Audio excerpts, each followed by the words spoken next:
नमस्कार साथियों, जय हिंद। साथियों, आप देख रहे हैं एनएस कोटल एकेडमी इंदौर का यूट्यूब चैनल, जहां पर मध्य प्रदेश लोक सेवा आयोग की परीक्षा 23 जून को जो होने वाली है, उससे संबंधित टारगेट एमपीपीएससी टारगेट 2024 आज के वीडियो के माध्यम से मध्य प्रदेश के प्रमुख जनजातीय व्यक्तित्व, ठीक है। तो यहाँ पर हम क्या है, ट्राइबल जो पर्सनालिटीज हैं मध्य प्रदेश की, उनके बारे में कुछ महत्वपूर्ण तथ्य आपके सामने बताएंगे कि इनका क्या रोल रहा हमारे, ठीक है, इतिहास में, हमारे देश के विकास में, या कह सकते हैं कि इन्होंने क्या क्या योगदान किसके क्षेत्र में दिया है, उसको लेकर के आज वीडियो लेकर आए हैं और चलेगा इनकी भूमिकाएं आपके सामने प्रदर्शित करते हैं। तो देखिए, यहाँ पर आप देख रहे हैं सभी ठाकुर संग्राम जी, ठीक है। इस तरह से फोटोज, इमेजेस, इनके माध्यम से आपको सारी चीजें हम बताने वाले हैं। बहुत ही खास वीडियो होने वाला है और जल्द से जल्द फटाफट आप इसको एक नजर में पढ़ लेंगे और हम आगे बढ़ने वाले हैं। चलेगा, मध्य प्रदेश के प्रमुख व्यक्तित्व यहाँ से स्टार्ट होता है। संग्राम शाह, फर्स्ट पर्सनालिटी, पहले व्यक्तित्व या व्यक्ति संग्राम शाह। आपने संग्राम शाह जी के बारे में सुना होगा। संग्राम शाह कब से कब तक रहे? 1513 से 1543 ईस्वी तक, 43 ईस्वी तक चलेगा। मध्य प्रदेश के गढ़मंडला राज्य के एक प्रतापी गोंड शासक, एक क्या थे? गोंड शासक थे। गोंड शासक गोंडवाना साम्राज्य के वास्तविक संस्थापक माने जाते हैं। गोंडवाना ठीक है, गोंडवाना साम्राज्य था, गोंडवाना साम्राज्य था, गोंड शासक थे और इनको वास्तविक संस्थापक माना जाता है गोंड साम्राज्य का। इन्होंने अपनी राजधानी के आसपास 52 गढ़ों, किलों की स्थापना की। तो जो इनकी जो राजधानी थी गढ़मंडला, उसके आसपास इन्होंने 52 किले स्थापित किए, इसलिए इन्हें 52 संग्राम शाह गणाधिपति कहा जाता है। 52 संग्राम शाह गणाधिपति कहा जाता है और इनके गढ़ों में धमोनीगढ़, सागर, सिंगौरगढ़, दमोह, रायतगढ़, सागर, चौरागढ़, नरसिंहपुर आदि प्रमुख हैं। और जो प्रमुख गढ़ थे जो कि आप देख रहे हैं, सागर में धमोनीगढ़ है, दमोह में सिंगौरगढ़ है, राहतगढ़, सागर, चौरागढ़, नरसिंहपुर प्रमुख। इन्होंने अपनी राजधानी मदन महल जबलपुर में बनाई थी। इन्होंने अपनी राजधानी कहां पर बनाई थी? मदन महल जबलपुर में। पूछा जाता है कि मदन महल कहां पर है, तो मदन महल कहां पर है? जबलपुर में है। मदन महल कहां पर है? जबलपुर में। चलेगा, आगे बढ़ते हैं इसी क्रम में। और ये आप देख रहे हैं हमारे संग्राम शाह जी हैं, ठाकुर संग्राम शाह, ठीक है। चलेगा, गोंडवाना के सर्वाधिक शक्तिशाली प्रतापी राजा संग्राम शाह एक छोटी सी जागीर के स्वामित्व से आरंभ करके रण कौशल से 52 किलों पर अपना आधिपत्य जमा लिया था, या कर लिया था, या अधिकार कर लिया था। चलेगा, ऐसा इनका चलेगा। और भी पढ़ते हैं इनके बारे में। संग्राम शाह को शाह की उपाधि सिकंदर लोधी द्वारा दी गई थी। सिकंदर लोधी ने संग्राम शाह को शाह की उपाधि दी थी।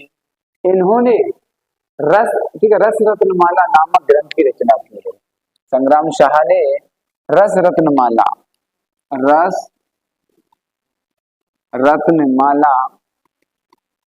ठीक है, नामक ग्रंथ की रचना की है। रानी दुर्गावती व दलपत शाह का विवाह सिंगौरगढ़ किले में हुआ था। अब क्या होता है, दलपत शाह और रानी दुर्गावती, इनका विवाह होता है और कहां पर होता है? सिंगौरगढ़ के किले में होता है। और संग्राम शाह को पुलत्वंशी या आमरण दास भी कहा जाता है। गढ़मंडला को अकबर ने गढ़कंटका कहा है। तो यहाँ पर एक और चीज मिलती है कि रानी दुर्गावती का विवाह किसके साथ होता है? दलपत शाह के साथ होता है और सिंगौरगढ़ के किले में होता है। संग्राम शाह के और भी नाम है, ठीक है। पुलत्स्य वंशी या आमरदास जी कहा जाता है और मंडला को अकबर ने गढ़कंटंगा कहा। ठीक है, देखिएगा ये घोड़े पर बैठे हुए हैं, काफी प्रतापी और बलशाली राजा थे। अब आते हैं दलपत शाह। चलेगा, दलपत शाह। दलपत शाह 1543 से 1550 ईस्वी तक, वो 1513 से 1543 तक कौन थे? संग्राम शाह थे। और संग्राम शाह के बाद कौन आते हैं? अपने दलपत शाह आते हैं 1543 से 1550 तक। 1550 तक गोंडवाना साम्राज्य के शासक संग्राम शाह के पुत्र। दलपत शाह कौन थे? दलपत शाह संग्राम शाह के पुत्र। दलपत शाह संग्राम शाह के पुत्र। दलपत शाह कौन थे? संग्राम शाह के पुत्र थे। ए है दलपत शाह। दलपत शाह ए है, ठीक है। दलपत शाह ए है। इनका विवाह रानी दुर्गावती के साथ हुआ। इन्होंने अपनी राजधानी गढ़ा से सिंगौरगढ़ हस्तांतरित की। अब रानी दुर्गावती और दलपत शाह की शादी कहाँ पर होती है? सिंगौरगढ़ के किले में होती है। और इन्होंने राजधानी को गढ़ा से कहाँ पर परिवर्तित कर लिया? ट्रांसफर कर लिया। कहाँ पर? सिंगौरगढ़ के किले में। और 1550 में दलपत शाह की मृत्यु हो जाती है। 1550 में किसकी मृत्यु हो जाती है? दलपत शाह की मृत्यु हो जाती है। आगे की कहानी पे ले चलते हैं, कुछ चीजें हैं। संग्राम शाह के बाद उनके पुत्र आते हैं दलपत शाह। अब हम बात करते हैं, सुना ही होगा आपने रानी दुर्गावती के बारे में। रानी दुर्गावती ये देख पा रहे हैं, तेज प्रताप आंखों पर, ठीक है, विदुषी। और देखना, इन्होंने अंग्रेजों से लोहा लिया और काफी, ठीक है, चलेगा। और भी कहानी इनके बारे में पढ़ते हैं, हम समझते हैं क्या है। रानी दुर्गावती का जन्म 15 अक्टूबर 1524 ईस्वी को उत्तर प्रदेश के बांदा कालीजर के चंद्र शासक के यहाँ हुआ था। बहुत ही इंटरेस्टिंग रुचिपूर्ण बात है कि रानी दुर्गावती का जन्म 5 अक्टूबर 1524। अब उनकी, ठीक है, शादी किससे होती है? विवाह किससे होता है? दलपत शाह। दलपत शाह कौन है? संग्राम शाह के पुत्र हैं। तो इनका जन्म कब होता है? 5 अक्टूबर 1524 को होती है। उत्तर प्रदेश के बांदा कालिंजर के चंदेल शासकों के यहाँ होती है। चंदेल शासकों की पुत्री है और उनके यहाँ पर कालिंजर, उत्तर प्रदेश के बांदा में इनका जन्म होता है। और दुर्गावती का विवाह गोंडवाना वंश के शासक संग्राम शाह के पुत्र दलपत शाह के साथ 42 में होती है। 24 में जन्म होता है, 42 में क्या होता है? इनका विवाह होता है। कितने साल देख लीजिएगा, आप समझने न करना। 18 साल की उम्र में विवाह संपन्न होता है। 1550 में दलपत शाह की मृत्यु के बाद तत्पश्चात रानी दुर्गावती ने अल्पवयस्क पुत्र वीर नारायण, जो कि मात्र 5 वर्ष के थे, उनकी संरक्षिका के रूप में गोंडवाना साम्राज्य की बागडोर संभाल ली। जैसे ही 1543 से 1550 का जो शासनकाल है उनका दलपत शाह का, और उनकी धर्म पत्नी या रानी दुर्गावती, दलपत शाह 1550 में मृत्यु के बाद तत्पश्चात रानी दुर्गावती ने अल्पवयस्क पुत्र वीर नारायण, क्या नाम था? वीर नारायण।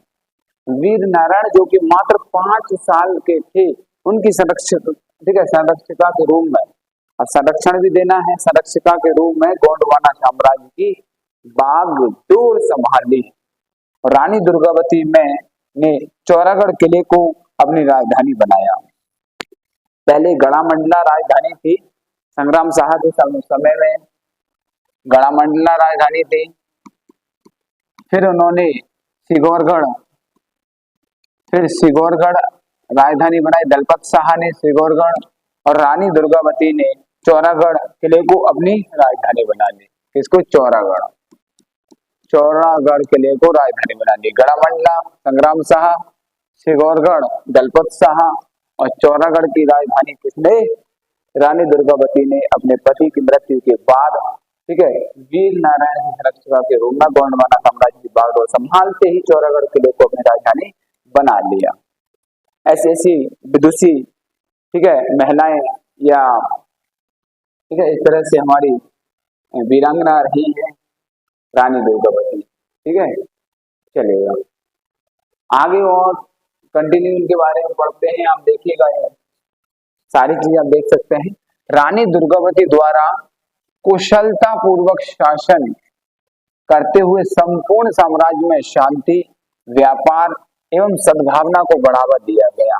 उन्होंने कुशलता पूर्वक, ठीक है, साम्राज्य रन किया, चलाया और शांति पूर्वक व्यापार किया, सद्भावना को बढ़ावा दिया। रानी दुर्गावती ने आधार सिंह को सेनापति नियुक्त किया। अब रानी दुर्गावती ने क्या किया? आधार सिंह को अपना सेनापति बनाया।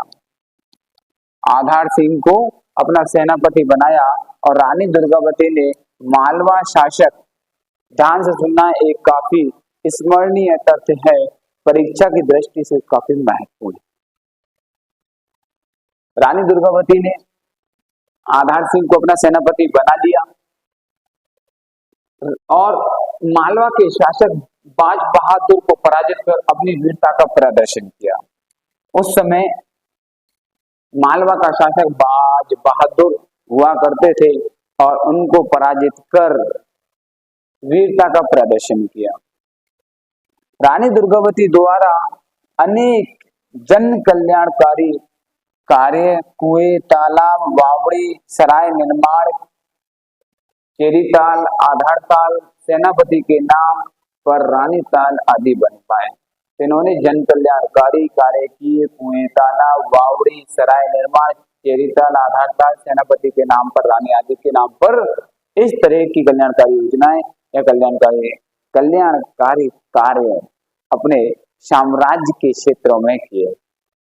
ठीक है, तो चलिएगा चलते हैं आगे की तरफ। आधार सिंह सेनापति है, मालवा का शासक बाज बहादुर है और उसको हरा देती हैं रानी, ठीक है, पराजित कर देती हैं और अपनी वीरता का परिचय देती है।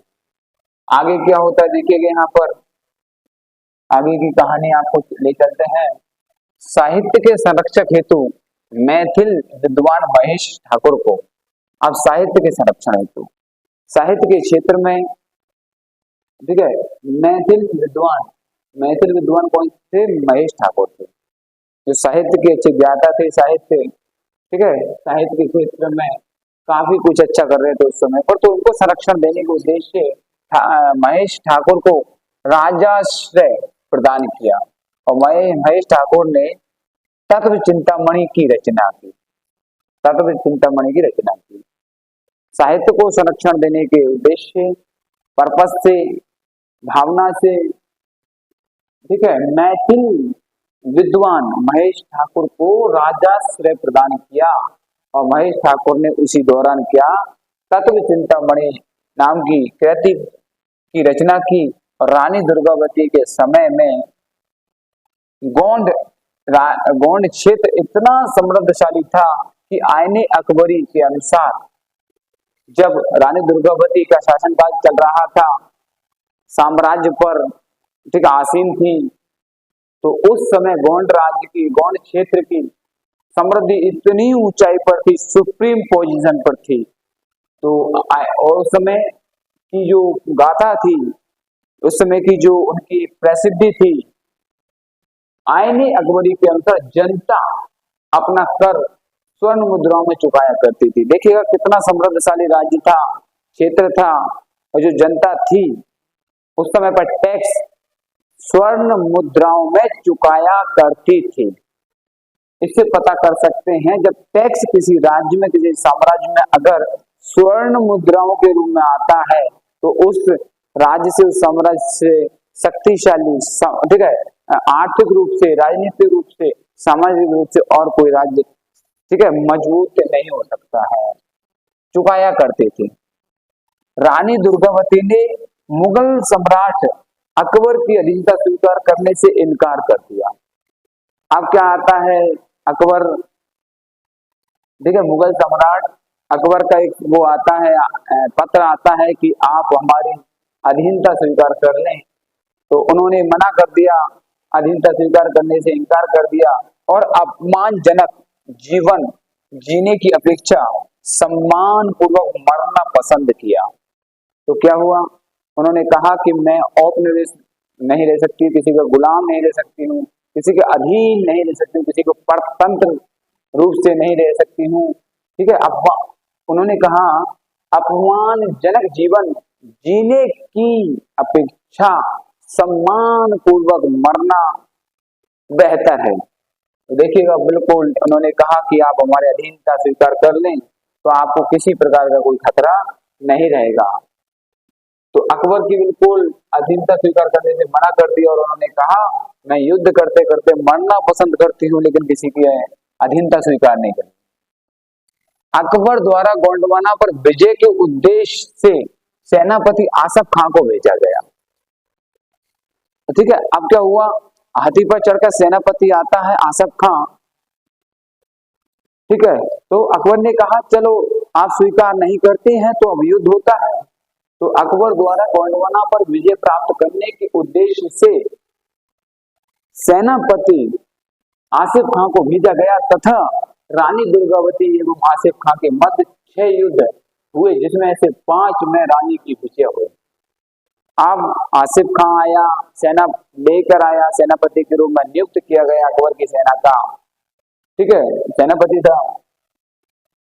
युद्ध हुआ, 6 युद्ध हुए, 6 में से 5 रानी ने विजय प्राप्त कर ली और 1564 में रानी दुर्गावती एवं आसफ खां के मध्य नरईगढ़ का या नरई नाला का भीषण युद्ध हुआ। अब क्या हुआ, नरईगढ़ में लास्ट युद्ध होता है, नरई नाला का भीषण युद्ध होता है और नरईगढ़ का युद्ध भी कहा जाता है। सामंत बदन सिंह के विश्वासघात के कारण रानी दुर्गावती की अधिकांश सेना पराजित हो जाती है।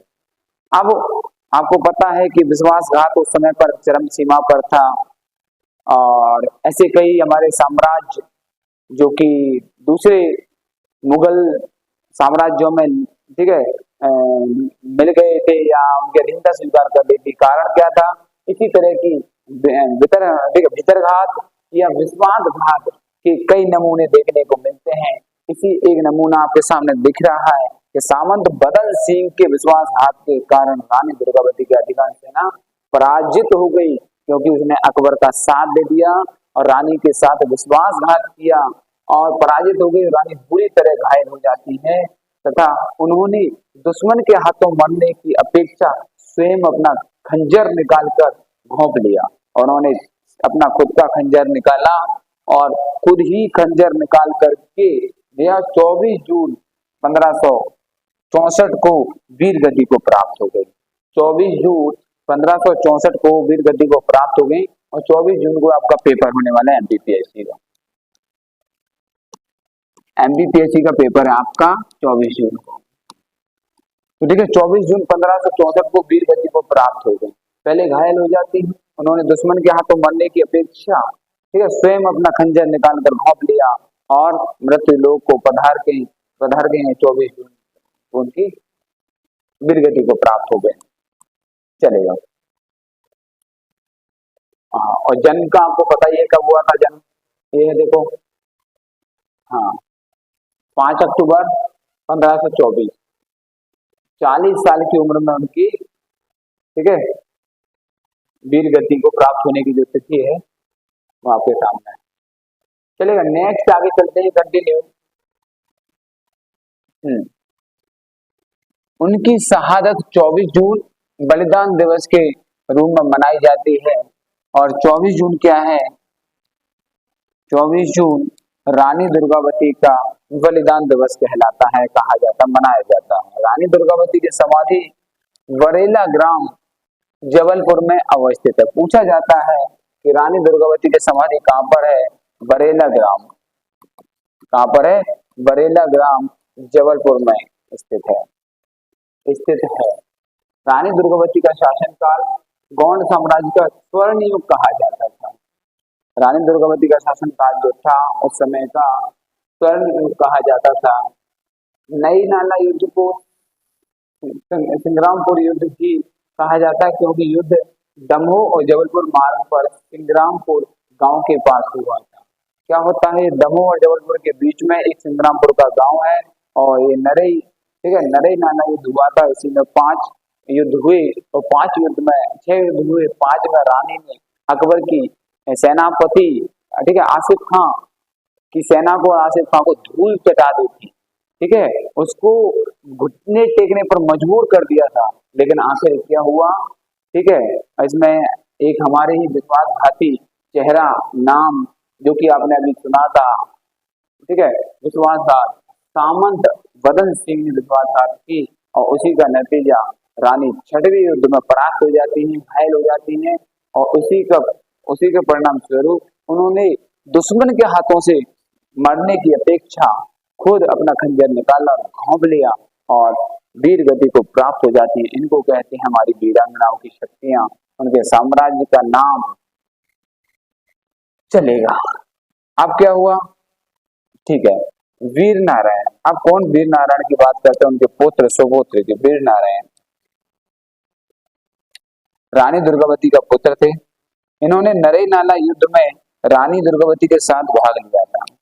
अब वीर नारायण, जब इनके पिता की मृत्यु होती है, वीर गति को प्राप्त होते हैं, इनके पिता जब वे 5 वर्ष के थे, 64 तक कितने को हो जाएंगे, 14-19 वर्ष के थे, जब रानी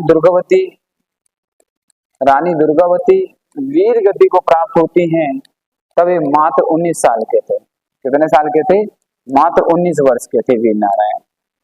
वीर नारायण कितने वर्ष के थे, मात्र 19 साल के थे, मात्र 19 साल के थे। महत्वपूर्ण तथ्य, रानी दुर्गावती विश्वविद्यालय जबलपुर में है। रानी दुर्गावती विश्वविद्यालय कहां पर है, जबलपुर में है, ठीक है।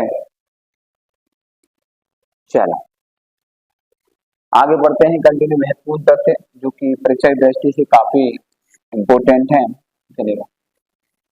वर्ष 1983 में मध्य प्रदेश सरकार द्वारा रानी दुर्गावती की स्मृति में जबलपुर विश्वविद्यालय का नाम परिवर्तित करके रानी दुर्गावती विश्वविद्यालय कर दिया गया। अब 1983 में क्या होता है, मध्य प्रदेश सरकार ने द्वारा रानी दुर्गावती की स्मृति में जबलपुर विश्वविद्यालय का नाम, जो जबलपुर विश्वविद्यालय था, उसका नाम बदल कर परिवर्तित कर रानी दुर्गावती विश्वविद्यालय कर दिया।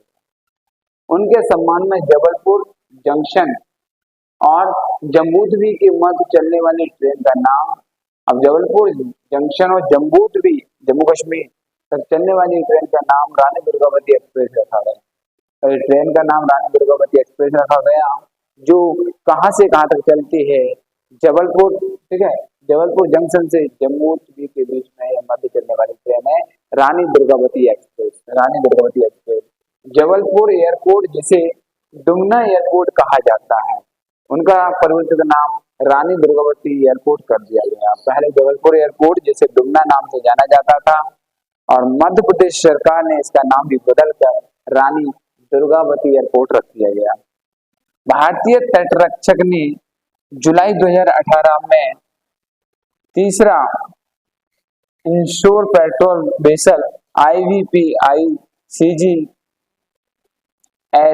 रानी दुर्गावती का शुभारंभ किया। रानी दुर्गावती का शुभारंभ किया। तो भारतीय तटरक्षक ने तो एक और पेट्रोल पंप का नाम दिया गया रानी दुर्गावती का नाम। इस तरह से महत्वपूर्ण नाम है, आप देख सकते हैं। अब आता है निजाम शाह। कौन आते हैं, निजाम शाह, ठीक है। निजाम शाह की कहानी देख लेते हैं। निजाम शाह, चलेगा। निजाम शाह गिन्नौरगढ़ के प्रसिद्ध गौड़ शासक थे। निजाम शाह गिन्नौरगढ़ के प्रसिद्ध गौड़ शासक थे, और गिन्नौरगढ़ संग्राम शाह के द्वारा स्थापित 52 गढ़ों में शामिल था, और यह क्षेत्र भोपाल और उसके आसपास विस्तरित था। निजाम शाह गिन्नौरगढ़ के प्रसिद्ध गौड़ शासक थे।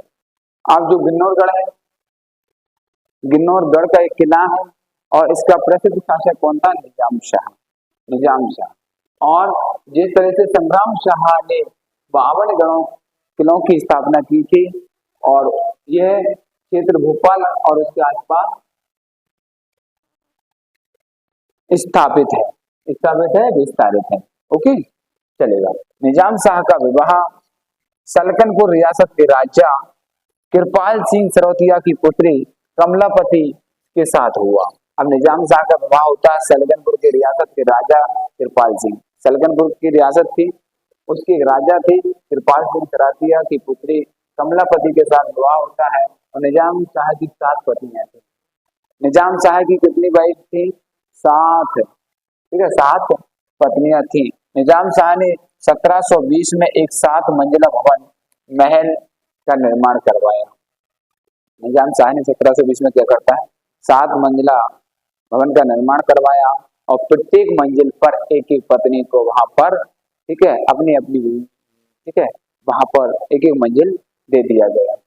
इसी तरह से निजाम शाह की 7 पत्नियां थी। निजाम शाह ने 1720 में एक 7 मंजिला भवन और महल का निर्माण करवाया।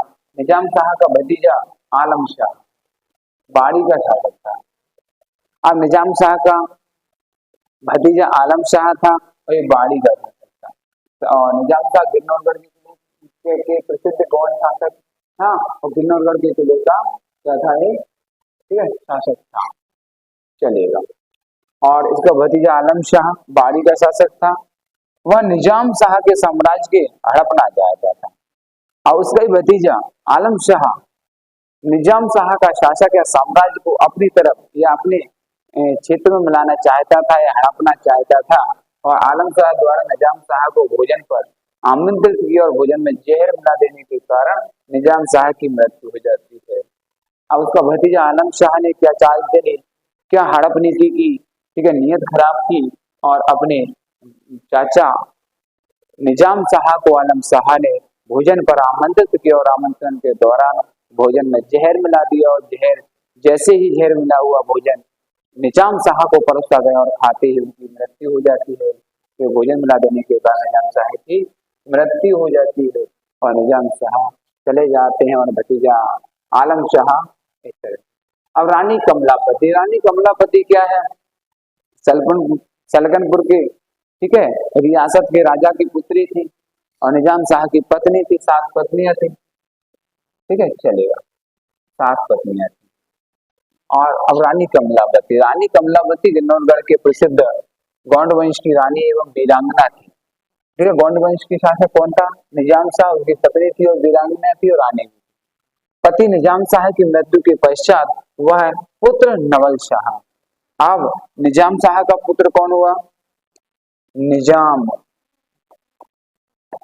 निजाम शाह का पुत्र कौन हुआ? निजाम शाह का पुत्र हुआ नवल शाह। ना से निजाम और ना से नवल शाह। और आलम शाह कौन था? उसका भतीजा था। को लेकर भोपाल आ गए। जो कमलापति क्या हुआ? उसके पुत्र को लेकर, या ठीक है, अपने बच्चे को लेकर, नवल शाह को लेकर भोपाल आ गई, और कमलापति महल का निर्माण करवाया। और भोपाल में आकर एक कमलापति महल का निर्माण किया। कमलापति निजाम शाह की पत्नी थी, नवल शाह उनका पुत्र था, और कमलापति महल का निर्माण 1722 में रानी कमलापति द्वारा कराया गया था। यह महल 2 मंजिला इमारत है। कमलापति द्वारा आलम शाह निजाम शाह का भतीजा। कमलापति द्वारा आलम शाह कौन था? निजाम शाह का भतीजा था, की हत्या करवाकर निजाम शाह की मृत्यु का बदला ले लिया। अब कमलापति निजाम शाह की पत्नी थी। कमलापति और निजाम शाह का पुत्र कौन था? नवल शाह। उसको लेकर वो भोपाल पहुंचती है, और भोपाल में कमलापति, ठीक है, कमलापति महल का निर्माण करवाती है 1722 में 2 मंजिला इमारत के रूप में। और कमलापति द्वारा आलम शाह, जो कि निजाम शाह का भतीजा था, और उसकी हत्या करवाकर निजाम शाह की मृत्यु का बदला यहाँ पर कमलापति ने ले लिया। ठीक है, कमलापति ने बदला अपने पति की मृत्यु का ले लिया। अपने पति की मृत्यु का ये कमलापति है। ये अपनी क्या है? कमलापति। चलेगा, अब चलते हैं। रानी कमलापति, ठीक है, क्या थी? कुशल प्रशासक प्रशासिका थी। कमलापति एक कुशल प्रशासिका थी। वह पति की मृत्यु के बाद या 7 राजकीय कार्यों में भाग लेती थी। पति की मृत्यु के पश्चात उन्होंने शासन का कुशल प्रबंधन सीख लिया था किया। रानी कमलापति राज्य की गौड़ संस्कृति के संवर्धन पर बल देती थी। तो जो भी गौड़ क्षेत्र की संस्कृति कल्चर था, वहां का कल्चर, समाज, रीति रिवाज थे, उसको संरक्षण प्रदान करती थी और उसको आगे बढ़ाना चाहती थी। उसी उद्देश्य से उसने अपने पति निजाम शाह के साथ ठीक है कार्यों में भाग लेती थी और पति की मृत्यु के पश्चात शासन का कुशल प्रबंधन किया और गौड़ संस्कृति के संवर्धन और विकास के लिए उन्होंने काम किया। और राजकोष, ठीक है, राजकीय वित्त कोष का व्यवस्थित हिसाब रखते थे। जो उसका फाइनेंस मिनिस्ट्री कहते हैं, राजकोषीय वित्त था, उसको बराबर ठीक से प्रबंधन करती थी। और एक अफगान दोस्त मोहम्मद खान ने भोपाल पर आधिपत्य करने की रणनीति बनाई। एक अफगान का दोस्त था मोहम्मद खान, भोपाल पर आया, आधिपत्य करने के, अधिकार जमाने की या उस पर राज करने की रणनीति बनाई। और रानी कमलापति के पुत्र नवल शाह ने अपने लड़ाकों के साथ लाल घाटी का युद्ध लड़ा। अब उसका पुत्र था निजाम शाह और कमलापति का नवल शाह, और नवल शाह ने अपने लड़ाकों के साथ ठीक है लाल घाटी का युद्ध लड़ा। और लाल घाटी के युद्ध में नवल शाह वीर गति को प्राप्त हो गए। लाल घाटी का युद्ध हुआ भोपाल में, किसके बीच हुआ, ठीक है, जिसके बीच मोहम्मद खान, एक अफगान दोस्त था मोहम्मद खान, आधिपत्य करना चाहता था। नवल शाह ने अपने लड़ाकों के साथ फौज बनाई और चले जाते हैं और लाल घाटी का युद्ध होता है। इस युद्ध में नवल शाह वीरगति को प्राप्त होते हैं तथा विषम परिस्थितियों को देखते हुए अपने आत्मसम्मान की रक्षा हेतु रानी कमलापति द्वारा छोटे तालाब भोपाल में जल समाधि ले ली। तो 1723 में कमलापति ने क्या किया, अपने आत्मसम्मान को बचाने के लिए रक्षा हेतु रानी कमलापति द्वारा छोटे तालाब में जाकर आत्म समाधि ले लेती हैं, जल समाधि ले लेती हैं भोपाल में इसके आसपास। और इस तरह से आगे की कहानी की तरफ बढ़ते हैं। विशेष कुछ स्पेशल तथ्य हैं, विशेष फैक्ट हैं, उन पर हम चर्चा करेंगे। चलिएगा, रानी कमलापति की स्मृति सम्मान में भोपाल स्थित हबीबगंज रेलवे स्टेशन का नाम रानी कमलापति रेलवे स्टेशन किया गया है। अब क्या हुआ, सरकार ने रानी कमलापति का नाम कहां पर रखा गया है, जो हबीबगंज रेलवे स्टेशन का नाम बदलकर रानी कमलापति रेलवे स्टेशन पर दिया गया। जीआरपी थाना हबीबगंज का नाम परिवर्तित कर रानी कमलापति थाना कर दिया गया। पहले हबीबगंज रेलवे स्टेशन का नाम बदलकर रानी कमलापति रेलवे स्टेशन कर दिया गया। दूसरा, जीआरपी थाना हबीबगंज का नाम बदलकर रानी कमलापति थाना नाम कर दिया गया। रानी कमलापति गिन्नौरगढ़ की अंतिम शासिका थी। रानी कमलापति गिन्नौरगढ़ की अंतिम शासिका थी, साथ ही भोपाल क्षेत्र की अंतिम हिंदू शासिका थी।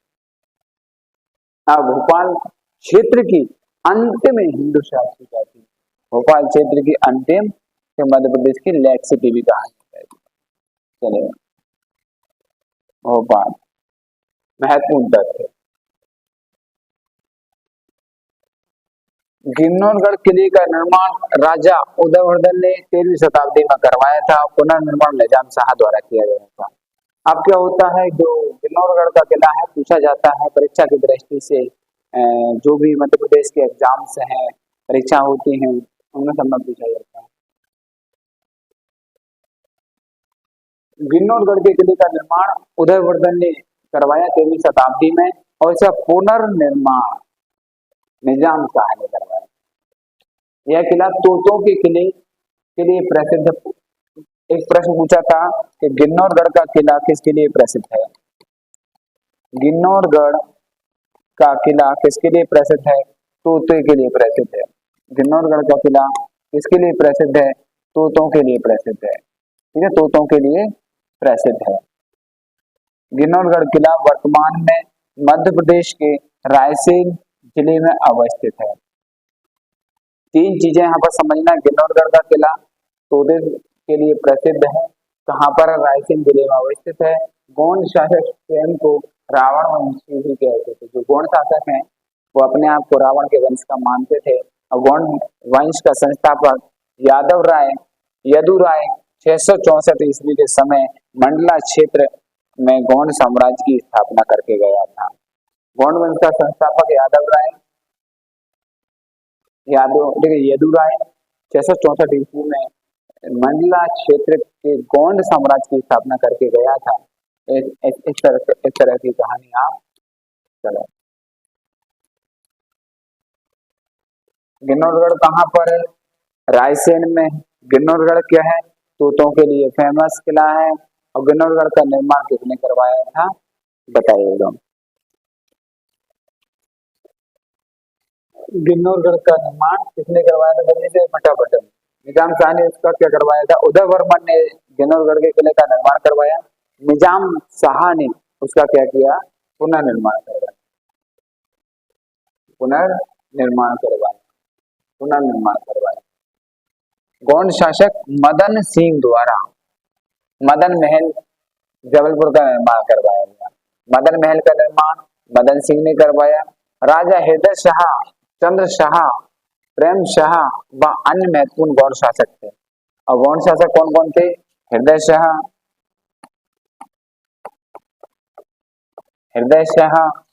ठीक है, चंद्र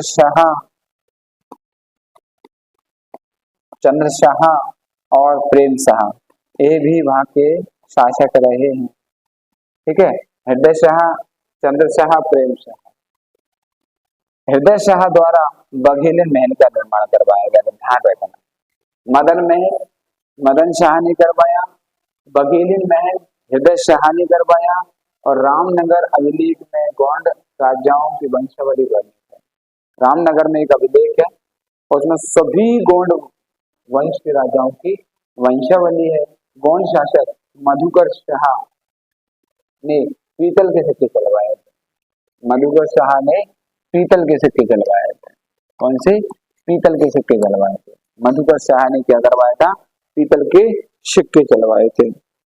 चलेगा, पीतल के सिक्के चलवाए थे। ये अपन देख सकते हैं, महल बने हुए हैं। एक अपना बघेलिन महल हो गया है, बघेलिन महल हो गया, एक अपना हो गया है।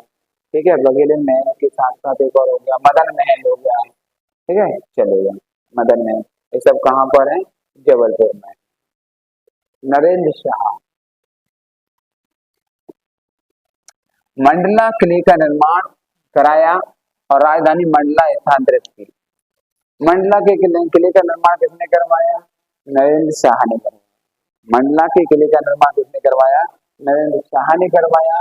राजधानी मंडला स्थानांतरित की। और गोंडवाना वंश की अन्य वीरांगना जो महान जनजातीय व्यक्तित्व करती हैं, राजकुमारी हसला देवगढ़ की रियासत की लांजीगढ़ से संबंधित है।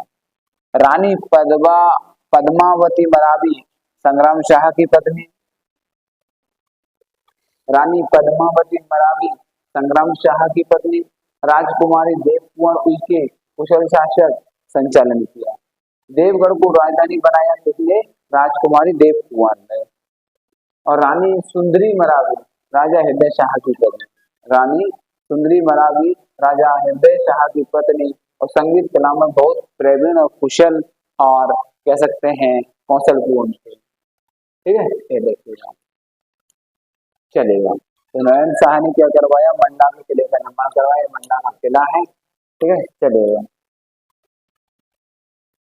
अब गौड़ शासक हृदय शाह कौन आ गया? गौड़ शासक हृदय शाह आ गया।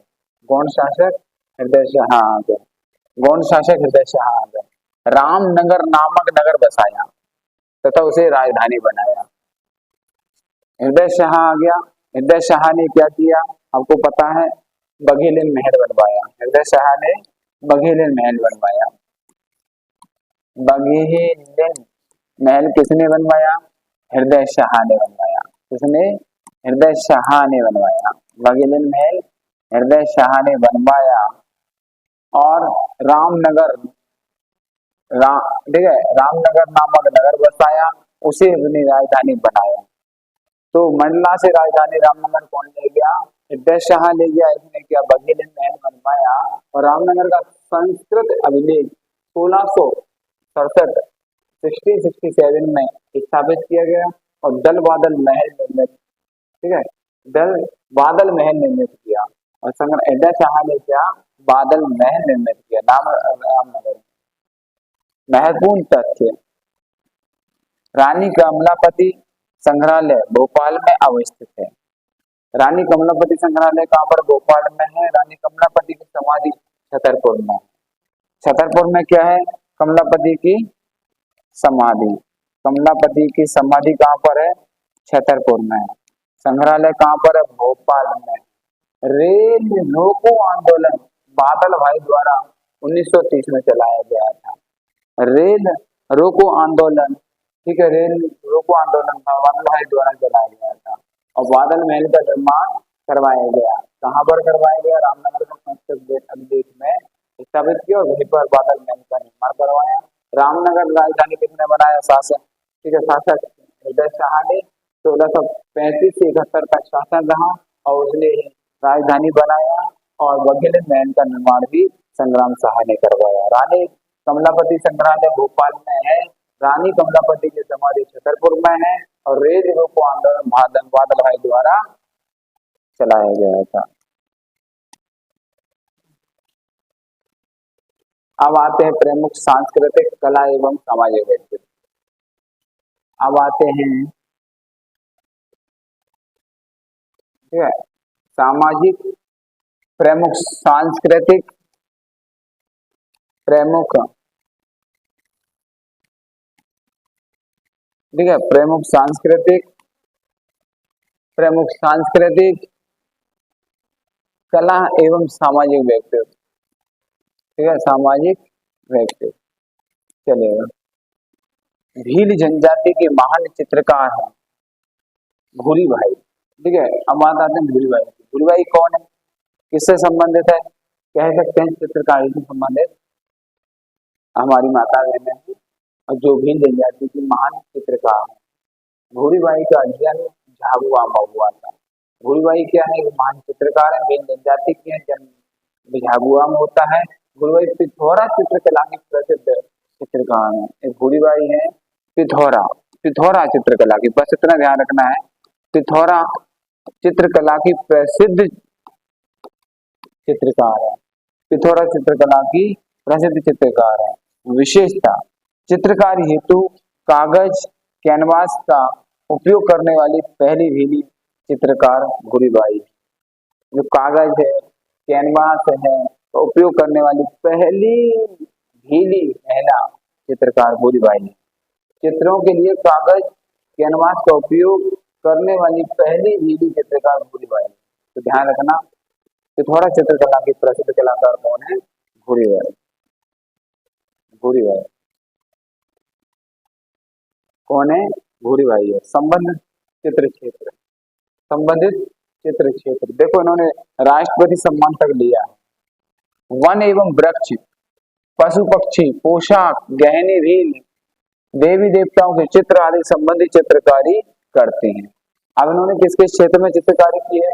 वन वृक्ष की है, पशु पक्षियों की चित्रकारी, पोशाक की चित्रकारी, गहने की, देवी देवताओं के चित्र आदि संबंधित चित्रकारी की है। भूरी बाई को 2021 में चित्रकारी हेतु कला के क्षेत्र में पद्म श्री सम्मान 2021 मिला था। इनको 2021 में पद्म श्री मिला था। 2021 में क्या मिला था? पद्म श्री सम्मान से नवाजा गया था। पद्म श्री सम्मान से नवाजा गया था। और 86 और 87 में शिखर सम्मान और 98 में अहिल्या सम्मान दिया गया था। शिखर सम्मान कब दिया गया था? 86 87 में, 87 में, 98 में अहिल्या सम्मान दिया गया था।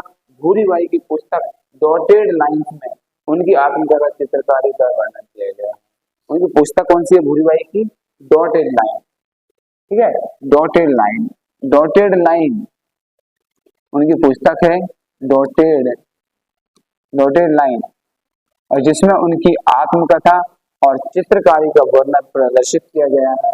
वर्तमान में भूरी बाई आदिवासी लोक कला अकादमी भोपाल मध्य प्रदेश में कार्यरत है। अब उनके नाम पर एक आदिवासी लोक कला अकादमी की स्थापना भोपाल में की गई है, कार्यरत है। भूरी बाई को मध्य प्रदेश संस्कृति विभाग की ब्रांड एम्बेसडर बनाया गया है। भूरी बाई को क्या, फिर मध्य प्रदेश संस्कृति विभाग है, जो मध्य प्रदेश कल्चरल डिपार्टमेंट है, उसकी ब्रांड एम्बेसडर, ठीक है, एम्बेसडर एम्बेसडर एम्बेसडर बनाया गया है। ये हमारी भूरी बाई जी हैं, ये हमारे रामनाथ कोविंद जी हैं। इन्होंने इनके लिए पद्म श्री से सम्मानित किया 2021 में। 98 में अहिल्या सम्मान मिला, 87 में शिखर सम्मान मिला। इस तरह की कई सारी ढेर सारी उपलब्धियां हैं। बनाओ पशु पक्षी पोषक गहने देवी देवताओं की चित्रकारी करने में काफी माहिर और काफी प्रसिद्ध कलाकार है। बेली जनजाति से थोड़ा चित्रकला जोधा, ठीक है, जोधाइया बाई जोधाइया बाई जोधाइया बाई जोधाइया बाई उमरिया के बैगा समुदाय के आदिवासी कलाकार हैं। जोधाइया बाई उमरिया के बैगा समुदाय की आदिवासी कलाकार हैं। कहाँ है, उमरिया की, ये कहाँ की, उमरिया बैगा समुदाय की। भूरी बाई भील समुदाय से, भूरी बाई भील समुदाय। जोधाइया, ठीक है, जोधाइया बाई बैगा समुदाय की आदिवासी कलाकार है। जोधाइया बाई को बैगा चित्रकारी, उनको भील चित्रकारी, तो थोड़ा चित्रकारी में महारथ हासिल है। इन्होंने अपनी चित्रकारी का प्रारंभ जनगढ़ तस्वीर खाना से किया था। एक जनगढ़ तस्वीर खाना से इन्होंने अपनी चित्रकारी की कला का प्रदर्शन या इसकी जो भी चित्रकारी थी कहाँ से प्रारंभ की थी, जनगढ़ तस्वीर से किया था। कागज कैनवास के अलावा मिट्टी धातु लकड़ी, मिट्टी धातु लकड़ी जैसे अन्य माध्यमों पर भी चित्रकारी करती हैं और इनकी कलात्मक शैली की तुलना जगड़ सिंह श्याम से की गई है। इन्होंने क्या है, कागज कैनवास के अलावा मिट्टी है, मेटल धातु हो गई, लकड़ी, अन्य माध्यमों पर भी चित्रकारी करने की कलाकारी करने में निपुण, माहिर और एक कह सकते हैं काफी सकुशल चित्रकार है। ये बैगा जनजाति से, इन्होंने बैगा चित्रकारी को विलुप्ति से बचाया है, साथ ही अंतर्राष्ट्रीय स्तर पर प्रसारित किया है और अंतर्राष्ट्रीय स्तर पर प्रसिद्धि दिलाने में अहम भूमिका या अहम रोल अदा किया है। ये कौन हो गए हैं, जोधाइया बाई। जोधाइया बाई बैगा जनजाति से, भूरी बाई भूरी भील जनजाति से, ठीक है, चलेगा। जोधाइया बाई को चित्रकर, ठीक है, चित्रकृति, इनकी जो चित्रकृति है देखिएगा बहुत खतरनाक बनाते हैं भैया। अब चलेगा। चित्रकृति भोपाल, दिल्ली, मिलान, इटली, फ्रांस के पेरिस में भी प्रदर्शित किया गया। इन्होंने कहाँ कहाँ तक इनकी चित्रकारी गई है देखिएगा, आप देख रहे होंगे, देखिएगा यहाँ पर इनकी जो चित्रकारी है कहाँ का गई है, ठीक है, भोपाल, दिल्ली, मिलान, इटली, फ्रांस के पेरिस में भी प्रदर्शित की गई है। जोधाइया बाई को राष्ट्रपति द्वारा 8 मार्च 2022 को नारी शक्ति सम्मान 2020 दिया गया था। 8 मार्च 2022 को जोधाइया बाई को 2020 का जो सम्मान था, नारी शक्ति का सम्मान दिया गया। कला के क्षेत्र में पद्म श्री सम्मान 23 भी प्रदान हुआ है इनको, जोधाइया बाई को 23 में। 21 में किसको मिला था, भूरी बाई को मिला था। जनजातीय संग्रहालय कहाँ पर, भोपाल में, इनके सम्मान में इनके नाम से एक स्थायी दीवार बनी हुई है। जोधाइया बाई, इनके गुरु स्वर्गीय आशीष स्वामी, इनके गुरु, ठीक है, स्वर्गीय कौन है, आशीष स्वामी। चलेगा। अब आते हैं जनगढ़ सिंह श्याम। अब कौन आते हैं, जनगढ़ सिंह श्याम। अब आते हैं जनगढ़ सिंह श्याम। अब आते हैं जनगढ़ सिंह श्याम। अब आते हैं जनगढ़ सिंह श्याम। जनगढ़ सिंह श्याम का जन्म 1962 में डिंडोरी जिले के पाटनगढ़ में हुआ था। डिंडोरी जिले के पाटनगढ़ में हुआ था। उमरिया में किसका हुआ था, ठीक है, जोधाइया बाई का जन्म उमरिया में हुआ था और वो बैगा जनजाति से थे, भूरी बाई भील जनजाति से थे और जनगढ़ सिंह श्याम इनका जन्म डिंडोरी जिले के पाटनगढ़ में होता है। और जनगढ़ सिंह श्याम आदिवासी समुदाय गोंड की उपजाति प्रधान से आते हैं। ये आदिवासी समुदाय है, गोंड की उपजाति एक परिधान उससे संबंधित है। जनगढ़ सिंह प्रसिद्ध गोंड चित्रकार हैं। गोंड चित्रकला में सर्वप्रथम कागज कैनवास का प्रयोग करने वाले चित्रकार हैं। गौड़ चित्रकला में इनके नवाचार को जनगढ़ कलाम कहा जाता है। इन्हें भारतीय कला के नए स्कूल जनगढ़ कलाम का निर्माता माना जाता है। उनके प्रमुख चित्रों में गौड़ देवी देवता, जानवर आदि संबंधित चित्र मिलते हैं, आदि संबंधित चित्र मिलते हैं जनगण सिंह के नाम पर। चलेगा, देखिए कितना खतरनाक चित्र, बेहतरीन, कितने अच्छे प्यारे सुंदर से प्रसिद्ध चित्रों में लैंडस्केप विद स्पाइडर, आउल, उल्लू, सर्वोत्तम कृति, ठीक है, शोध भी जाती है।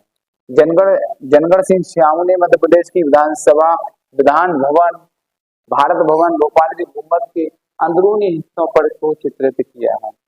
अब जो जनगण सिंह है, विधानसभा भवन, भारत भवन भोपाल, विधानसभा भवन भी भोपाल में, भारत भवन भी भोपाल में है, गुम्बद के अंदरूनी हिस्सों पर चित्रित किया है।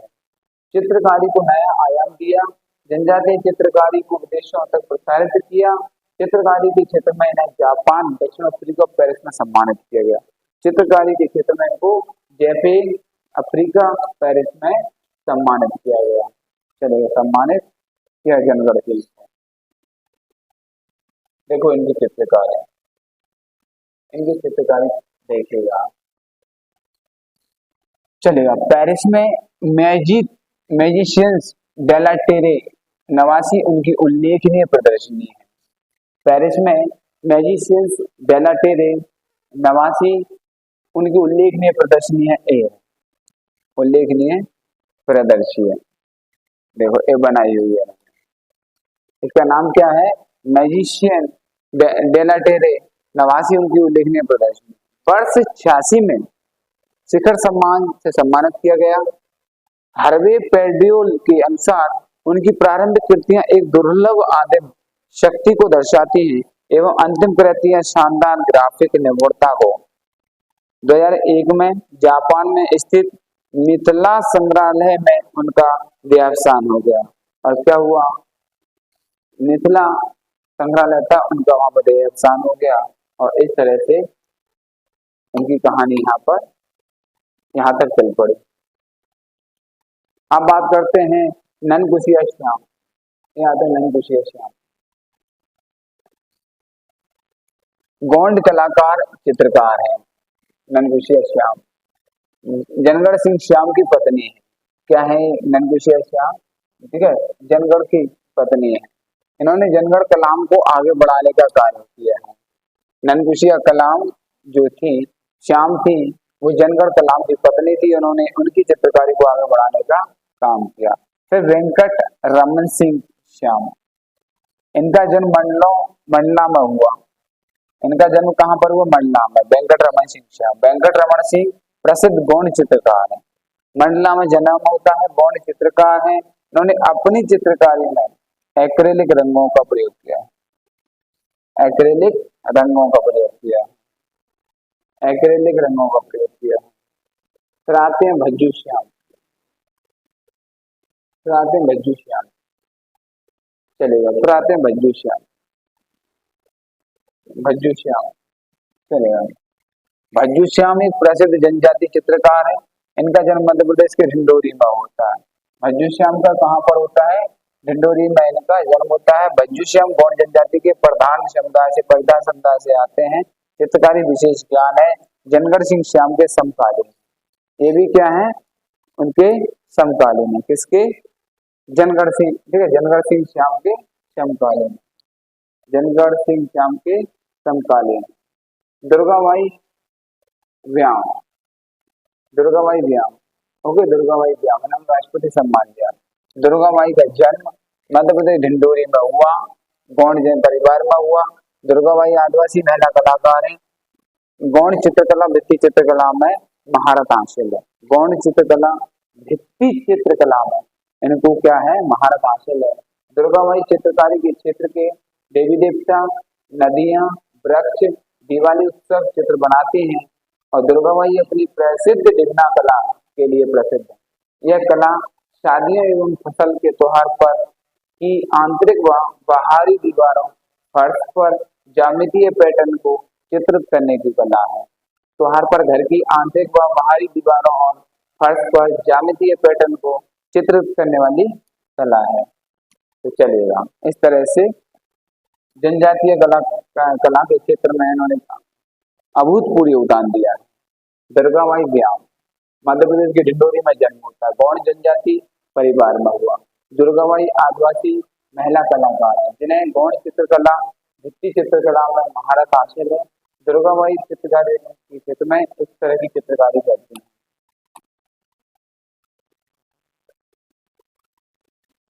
इनकी चर्चित पुस्तक भीमायना है। इनकी चर्चित पुस्तक कौन सी? भीमायना डॉक्टर भीमराव अंबेडकर के जीवन पर आधारित चित्रों के माध्यम पर प्रकाश डालती है। भारत सरकार द्वारा वर्ष 2022 में पद्मश्री से सम्मानित किया गया। 22 में इनको किया गया, 2021 में भूरीबाई को किया गया और 2023 में किसको किया गया बताया था मैंने। जल्द से जल्द मुझे कमेंट करके बताइएगा। ठीक है, सम्मानित किया गया। रानी दुर्गावती राष्ट्रीय सम्मान भी मिल चुका है इनको।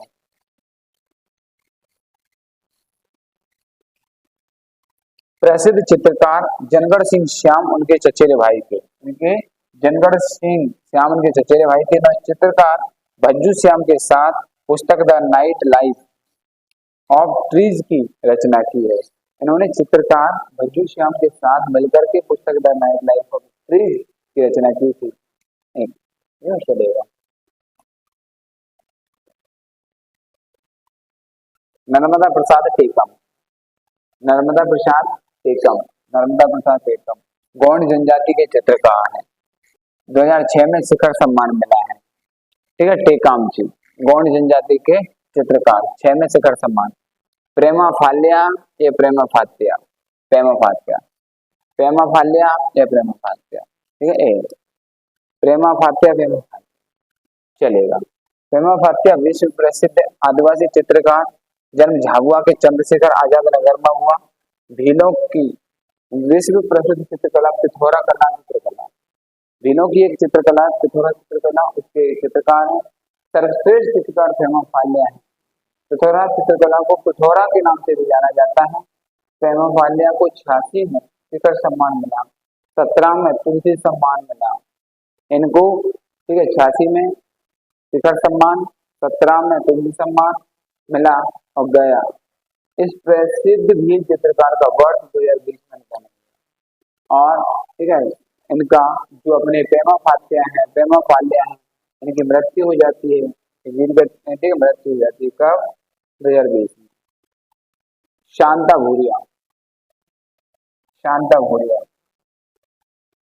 शांता भूरिया, शांता भूरिया मध्य प्रदेश के झाबुआ जिले से संबंधित भील चित्रकार है। भील चित्र का जनजाति की युवा चित्रकार शांता भूरिया पिथौरा कला के श्रेष्ठ प्रसिद्ध भूरीबाई की बेटी है।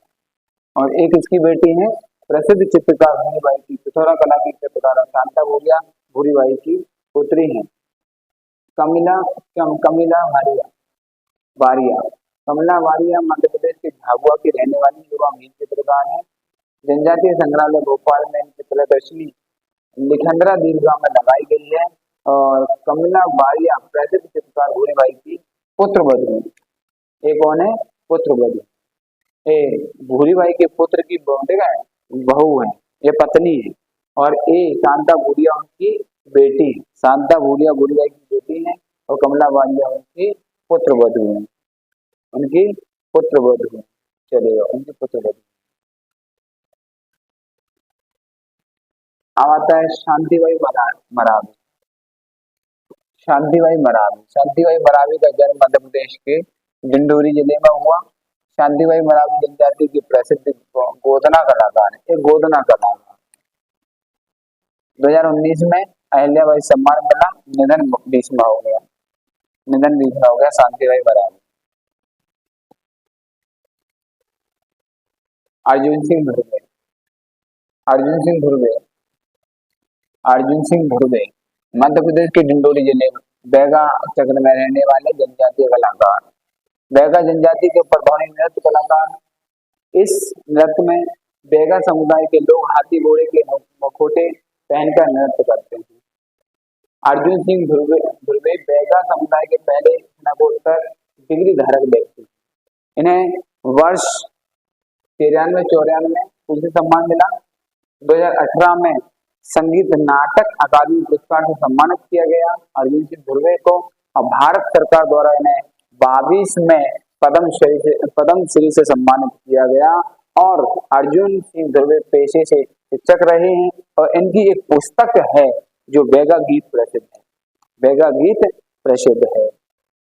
चलेगा, इस तरह से आप देख सकते हैं। पद्मश्री दिया गया लहरी बाई। अब आती है लहरी बाई। अब किसकी बात करते हैं? लहरी by. Lahiri by Madhya Pradesh के डिंडोरी जिले से हैं और लहरी बाई डिंडोरी बैगा समुदाय की आदिवासी महिला है। लहरी बाई मोटे अनाज के संरक्षण हेतु कार्य कर रही हैं।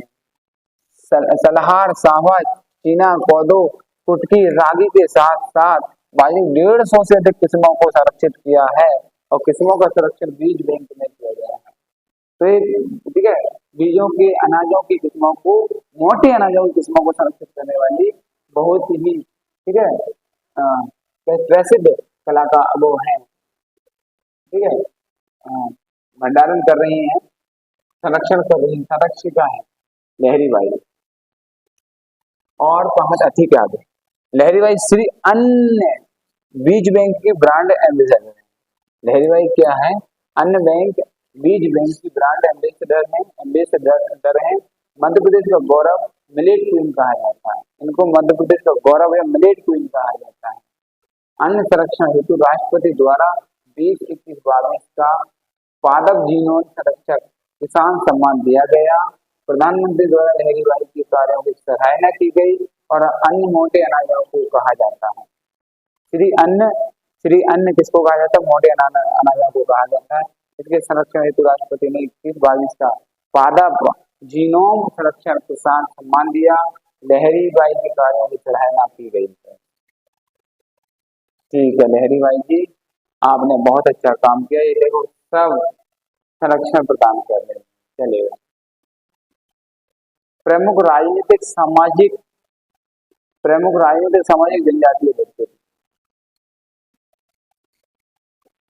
जमुना देवी, सुना होगा तुमने जमुना देवी। जमुना देवी 19 नवंबर 29 को जन्म होता है सरदारपुर में। सरदारपुर अभ्यारण्य भी है धार में सरदारपुर अभ्यारण्य। जमुना देवी आदिवासी समुदाय के भील जनजाति किससे? भील जनजाति। भिलाना उपजाति क्या? भिलाना भील जनजाति से है, भिलाना उपजाति है और ये सरदारपुर से है। सरदारपुर अभ्यारण्य भी है हमारा। जमुना देवी आदिवासी समुदाय की प्रख्यात राजनेता एवं समाज सेविका है।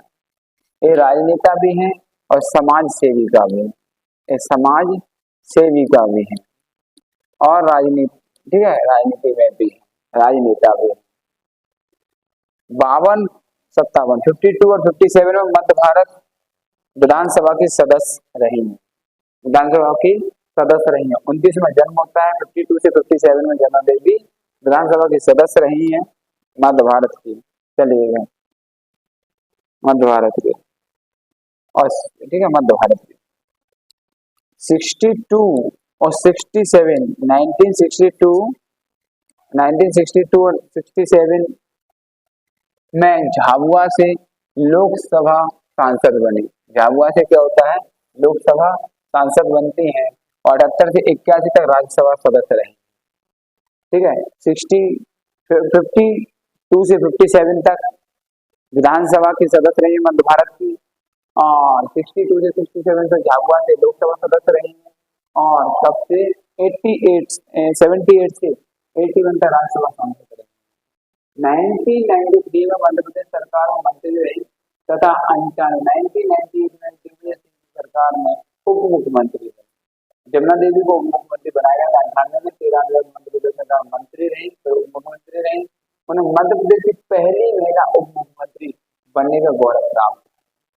उन्हें मध्य प्रदेश की पहली महिला उप मुख्यमंत्री बनने का गौरव प्राप्त। जमुना देवी ने आदिवासी केंद्रीय सलाहकार बोर्ड की सदस्यता के रूप में काम किया। रेल सेवा संघ इंदौर संभाग के सचिव के रूप में आदिम जाति कल्याण विभाग में समाज सेवा हेतु जीवन अर्पित किया और आप 6 बार मध्य प्रदेश विधानसभा के सदस्य रहे और एक कम से कम 6 बार मध्य प्रदेश विधानसभा के सदस्य भी रह चुके हैं। जमुना देवी धार सरदारपुर से थी। 29 में जन्म हुआ था जमुना देवी।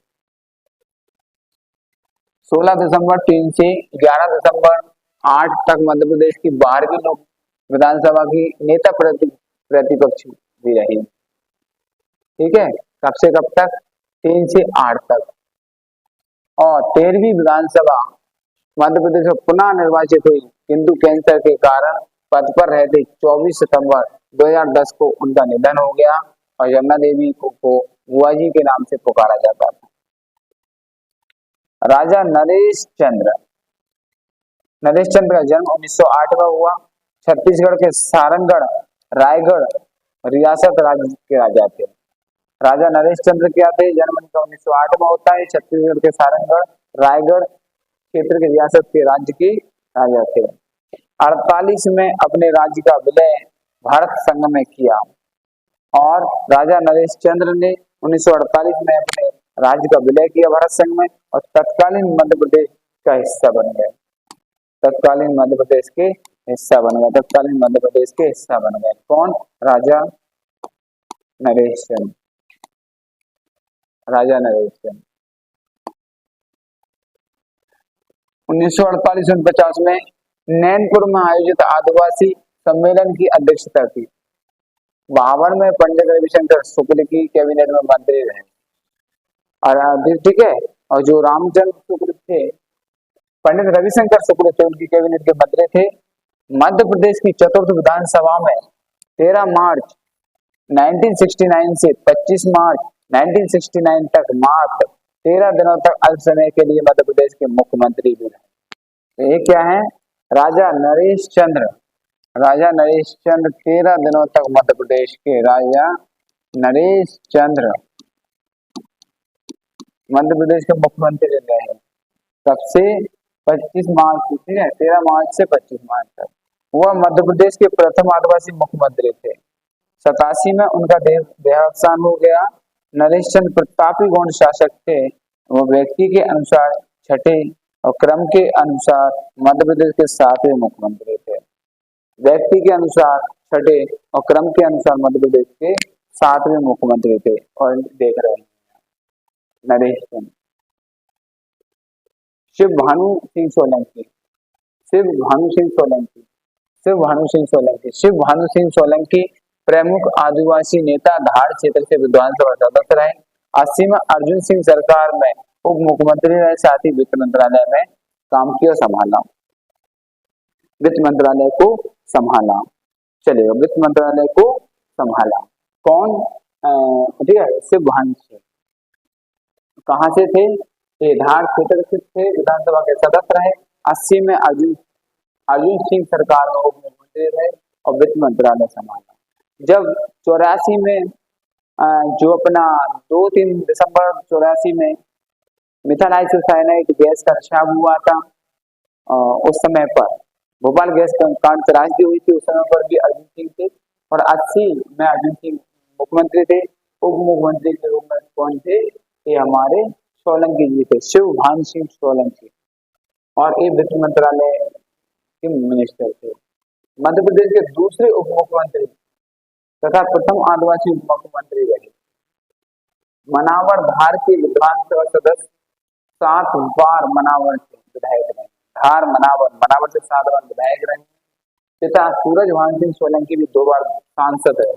इनके पिता सूरज भान सिंह भी 2 बार क्या रहे हैं? सांसद रहे। 2 बार क्या रहे इनके पिता? विजय भान सिंह के पिता सूरज भान सिंह 2 बार सांसद रहे। दिलीप सिंह भूरिया, ये तो वर्तमान में है दिलीप सिंह भूरिया जी।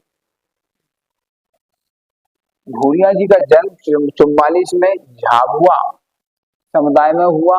भूरिया प्रकृत आदिवासी नेता एवं समाज सेवी थे। 6 बार लोकसभा सदस्य रहे। 81-90 में मध्य प्रदेश राज्य सहकारी संघ भोपाल के अध्यक्ष रहे।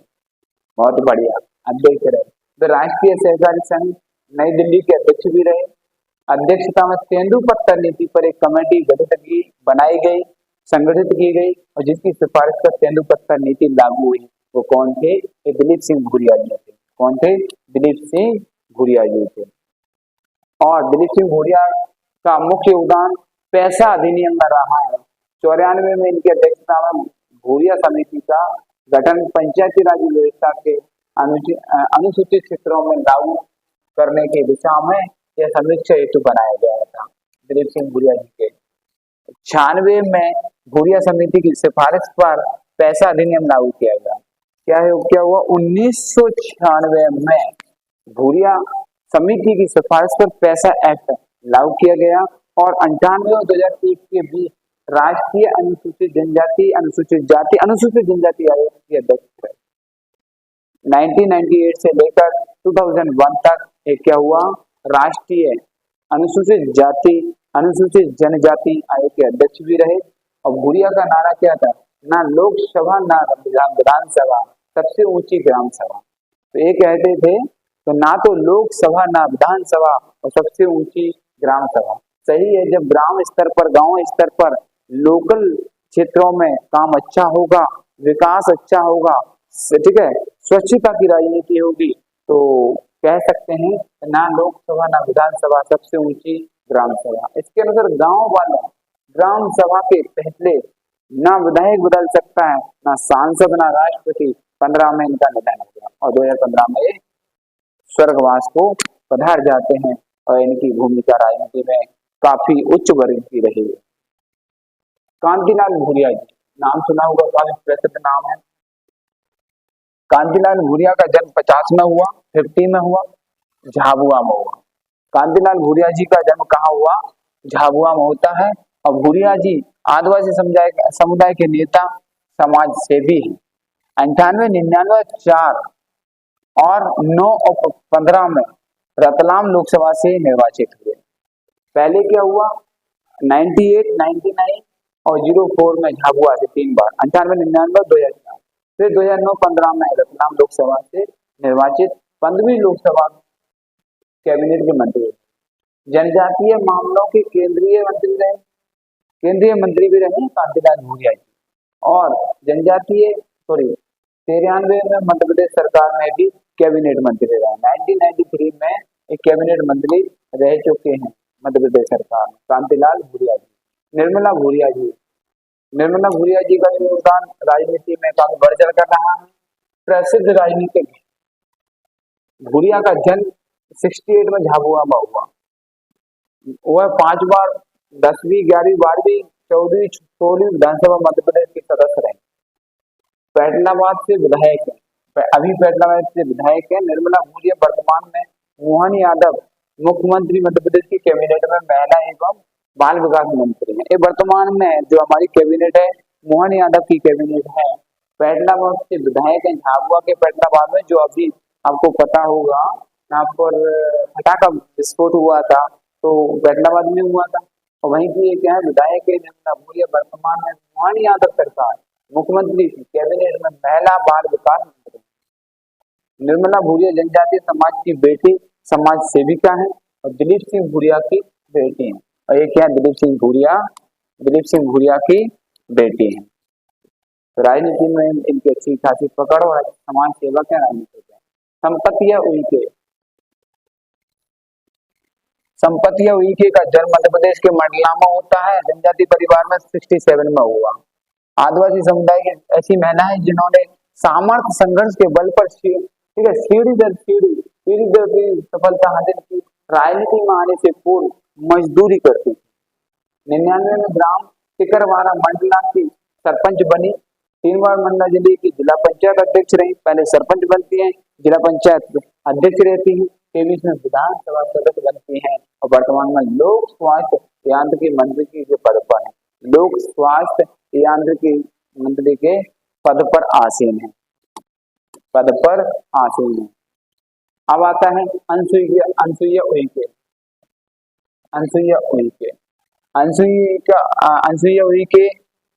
1957 छिंदवाड़ा के रोहन कला में एक जनजाति परिवार में जन्म होता है। प्रसिद्ध राजनीतिक और समाज सेविका है। 85-90 तक विधानसभा सदस्य रहे। 88 में महिला बाल विकास की मंत्री रहती हैं। 87 में विधानसभा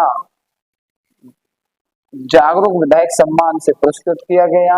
2 में राष्ट्रीय महिला आयोग की सदस्य चयनित हुई और 2 में क्या हुआ राष्ट्रीय महिला आयोग की सदस्य के रूप में इनको नियुक्त किया गया। दोस्तों अनसुईया उइके को, और एक छिंदवाड़ा के रोहन कला में एक जनजातीय परिवार में इनका जन्म होता है। जनजातीय परिवार में इनका जन्म होता है। वर्ष 2000 में राष्ट्रीय महिला आयोग की सदस्य के रूप में चयनित हुई एक हेमता एन प्रिया जी है, महिला आयोग की सदस्य के रूप में चयनित हुई और 6 से 12 तक राज्यसभा के सदस्य रहे। 6 में मध्य प्रदेश राज्य अनुसूचित जनजाति आयोग की अध्यक्षता नियुक्त करते हैं और 9 में राष्ट्रीय अनुसूचित जनजाति के उपाध्यक्ष भी रहे हैं अनुसूचित आयोग के। 1923 तक छत्तीसगढ़ की राज्यपाल के रूप में कार्य किया, मतलब एडिशनल वर्क किया। मणिपुर की राज्यपाल के रूप में अपनी सेवाएं दे रहे हैं और फिलहाल में क्या है, अनुसुईया जी मणिपुर के राज्यपाल के रूप में अपनी सेवाएं, ठीक है, अनुसुईया, ठीक है, ऐसे इस तरह से एक कंटिन्यू कार्यरत है। छत्तीसगढ़ की कार्यवाही राज्यपाल के रूप में काम किया, अब मणिपुर की राज्यपाल के रूप में अपनी सेवा दे रही है। उन्हें दलित वर्गों के उत्थान हेतु डॉक्टर भीमराव अंबेडकर फेलोशिप सम्मान भी दिया गया है। फग्गन सिंह कुलस्ते, फग्गन सिंह कुलस्ते, फग्गन सिंह कुलस्ते एक भारतीय राजनीतिज्ञ, समाज सेवी, जन्म उनका होता है मंडला जिले में 59 में, आदिवासी परिवार का हुआ। वह मंडला से 6 बार सांसद रहे, ठीक है। फग्गन सिंह कुलस्ते मंडला से 6 बार सांसद रहे, अखिल भारतीय गौण संरक्षण के रूप में कार्य करते हैं और कल्याण में योगदान दिया है। 80 में अखिल भारतीय आदिवासी विकास परिषद मध्य प्रदेश के अध्यक्ष बने। 99 केंद्रीय मंत्री, वर्तमान में केंद्रीय इस्पात राज्य मंत्री के पद पर सेवा दे रहे हैं, ठीक है। वर्तमान में ये मोहन यादव सरकार में अभी भी चलेगा। अब आते हैं उमंग सिंघार, उमंग सिंघार चलेगा। उमंग सिंघार मध्य प्रदेश के प्रमुख राजनीतिक जनजातीय व्यक्तित्व हैं। इनका संबंध मध्य प्रदेश के धार जिले से। उमंग सिंघार का नाम सुना होगा।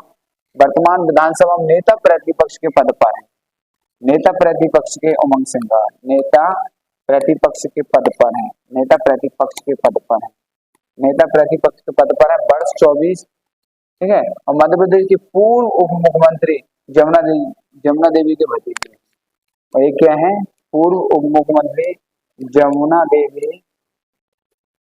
देवी के भतीजे उमंग सिंघार, उमंग सिंघार ये के भतीजे हैं। मंगू भाई पटेल, अब मंगू भाई पटेल को भी आपने सुना होगा, नहीं सुना हो तो सुन लो। महान भारतीय राजनीतिक प्रसिद्ध जनजातीय नेता, जन्म गुजरात राज्य में हुआ। मंगू भाई पटेल कई बार सुना है और गुजरात में हुआ, गुजरात की सक्रिय राजनीति में रहते हैं।